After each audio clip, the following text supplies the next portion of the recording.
Dün akşam saat 1 sıralarında siz yoldayken polisler tarafından bir hukuksuzluğa uğradınız. Size bir şey isnat ettiler. Hırsızlık yaptığınızı söyleyerek sizi zorla gözaltına almak, daha doğrusu götürmek istediler.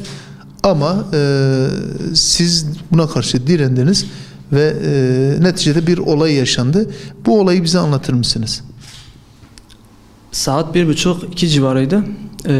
Bir el silah sesi geldi arka sokaklardan. O tarafa doğru yöneldik. Bir baktık iki kişi arka sokaktan, iki genç koşarak caddeye doğru yöneldiler. Tabii döndük, onlara baktım. Dönüp onlara bakınca arkadan koşma sesleri geliyordu. Arkaya doğru yöneldim. Birisi bir elinde el feneri, diğer elinde silahla bana yat yere diye bağırıyordu. Yat yere deyince adamın baktım ki gözü dönmüş. Ben de oturdum. Kaldırımın üzerine oturdum. Geldi, elini enseme attı. İç çamaşırıma baktı. Ter var mı yok mu? Koşan bu mu değil mi? Terlemiş mi değil mi? Baktı, ter olmamasına rağmen sensin. İşte yakaladım seni dedi. Yani o kovaladığın hırsız mı sensin dedi? Evet. Peki o hırsızı siz gördünüz? O hırsızı siz gördünüz mü? Gördüm. Gördüm. Karanlıkta gördüm ikisini. Tabii görüntülerde bakarsanız görürsünüz. Ben de sokağın sonlarına doğru oralardaydım. Bu ikisi gelirken tabii yüzleri karanlıkta görmedim ama gördüm onları. İki kişiydiler. Polise söylediniz mi onların kaçtığını, yönünü falan söylediniz mi? Söyledim ben. Ben dedim caddeye doğru kaçtılar söyledim ama polis diretiyordu. Sensin. Ben gördüğümü unutmam diyordu. Bizim arkadaşlar da geldi. Dedi bu bizim kardeşimizdir. O değil. Biz birkaç saattir buradayız. O değil dediler. Polis yok ben gördüğümü unutmam dedi. Buydu. Sonra derneğin olduğu sokağa resmi araçlara girdi. Sivil araçlara da girdi. Diğer ekip arkadaşlara da geldi. Dedi işte aradığımız adam bu.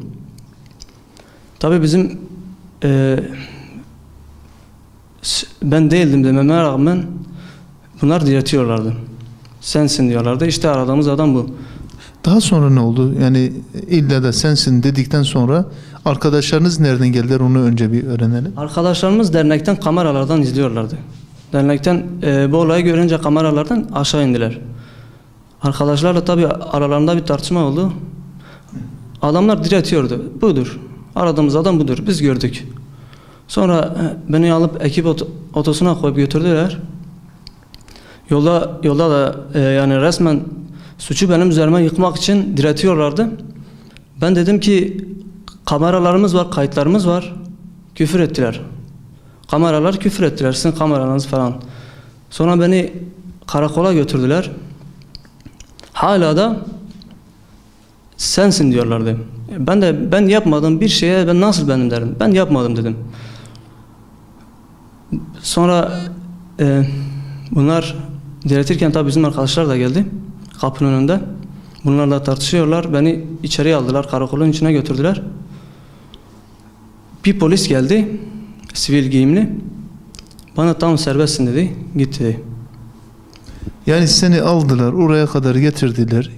Yolda da sana küfrettiler. Hakaret ettiler. Ondan sonra karakolda bir tanesi geliyor sana gidebilirsin sen değil misin dedi. Evet.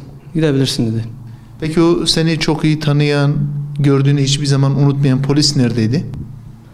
Ben aşağı inince, karakoldan aşağı inince o da yanıma yaklaştı.